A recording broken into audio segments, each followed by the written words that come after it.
अंतिम यात्रा में शामिल होना शुभ या अशुभ। जो भी इंसान अंतिम यात्रा में शामिल होता है या फिर शव को कंधा देता है तो उसे इंसान को कुछ सावधानियां बरतनी होती है, और अगर वह ऐसा नहीं करते हैं तो जो अंतिम यात्रा में शामिल होना शुभ माना जाता है वही उनके दुख का कारण बन सकता है।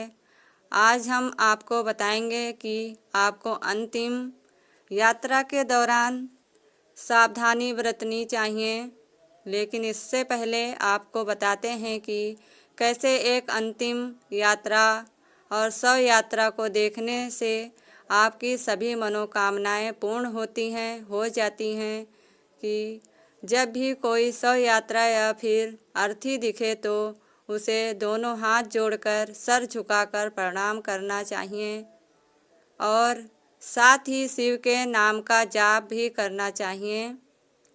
शास्त्रों के अनुसार जो मृत आत्मा संसार छोड़कर जा रही होती है वह अभिवादन करने वाले इंसान के तन मन से जुड़े सभी दुख और कलेश हरकर अपने साथ ले जाती है। अब आपको बताते हैं कि एक अंतिम यात्रा में शामिल होने वाले इंसान और भी को कंधा देने वाले को ऐसा करने के बाद क्या क्या सावधानी बरतनी चाहिए। ऐसा माना जाता है कि किसी इंसान की मृत्यु होती है तो उसके दुश्मन भी उसकी अंतिम यात्रा में शामिल होते हैं, क्योंकि मृत्यु के बाद वह सभी मनमुटाव उसे मृत शरीर के साथ ही चले जाते हैं। लेकिन आप में से कई लोग ऐसे होंगे जिन्हें इस बारे में पूरी जानकारी नहीं होगी कि अंतिम यात्रा में शामिल होने के बाद उन्हें क्या क्या सावधानियां बरतनी चाहिए। हिंदू धर्म के अनुसार अगर कोई भी व्यक्ति किसी की अंतिम यात्रा में शामिल होता है और उसकी अर्थी को कंधा देता है तो उसे इंसान को हर कदम चलने पर एक यज्ञ के समान फल मिलता है और साथ ही उसे इंसान को उसके सभी पापों से भी मुक्ति मिलती है। लेकिन ऐसा करते हुए आपको यहाँ ध्यान में रखना होगा कि जब आप शव को लेकर शमशान घाट में प्रवेश करेंगे तो वहाँ आपको किसी भी प्रकार का अनुचित व्यवहार या फिर किसी बात में हंसी मजाक नहीं करना चाहिए।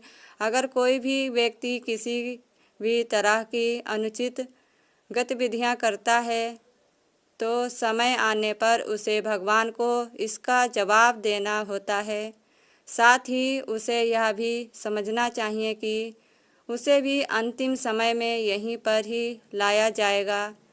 इसके बाद अंतिम संस्कार में शामिल हो रहे सभी को यही भी ध्यान में रखना चाहिए कि अंतिम संस्कार में शामिल हो रहे सभी को यही भी ध्यान में रखना चाहिए कि अंतिम संस्कार होने के बाद यह बिना मुंडे किसी नदी या फिर तालाब में कपड़े पहने हुए भी स्नान करना चाहिए और मृत व्यक्ति के नाम पर एक जल अर्पण करना चाहिए और ऐसा करते हुए बिना कुछ बोले घर की ओर चल देना चाहिए। इसके साथ ही आपको यह भी ध्यान में रखना चाहिए जब आप अंतिम संस्कार से लौट रहे हो तो कभी भी चलो शब्द का इस्तेमाल नहीं करना चाहिए, क्योंकि जब तक मृत्यु जीवित था तब तक उसका आपसे सीधा संबंध था और मृत्यु के बाद वह व्यक्ति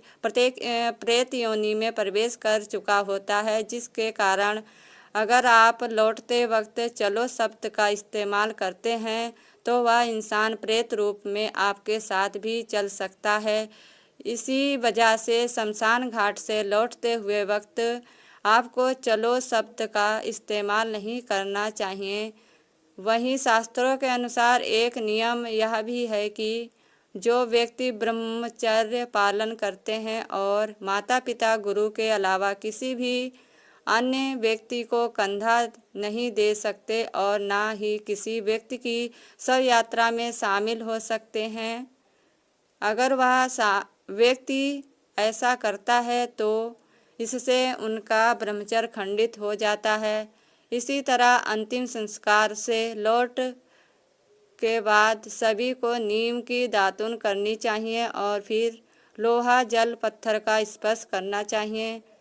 दरअसल एक मनुष्य के भौतिक शरीर के अलावा उसकी पूजा से बने कई अन्य शरीर होते हैं जो शमशान घाट के संपर्क में आने से दूषित हो जाते हैं, और अगर आप घाट से आने के बाद इन चीज़ों को स्पर्श करते हैं तो उनके शरीर की अशुद्धियाँ दूर हो जाती हैं।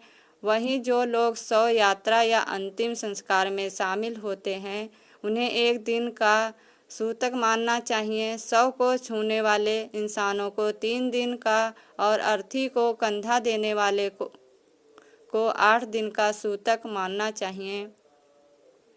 और इस सूतक के दौरान आप किसी भी मंदिर और धार्मिक कार्यों में शामिल नहीं हो सकते हैं और साथ ही किसी भी साधु को दान भी नहीं दे सकते हैं।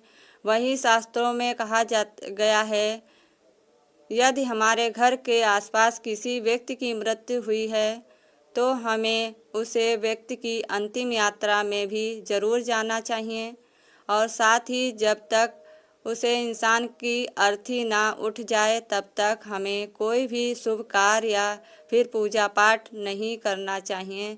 ऐसा इसलिए कहा जाता है क्योंकि जहाँ पर शव पड़ा होता है उसके आसपास का इलाका नकारात्मक ऊर्जा से भर जाता है। इसे सूतक कहा जाता है। इसी कारण कई लोग तो जब तक अर्थी नहीं उठ जाती तब तक अपने घरों का चूल्हा तक नहीं जलाते। धन्यवाद सभी को। हरिओम। Bye bye.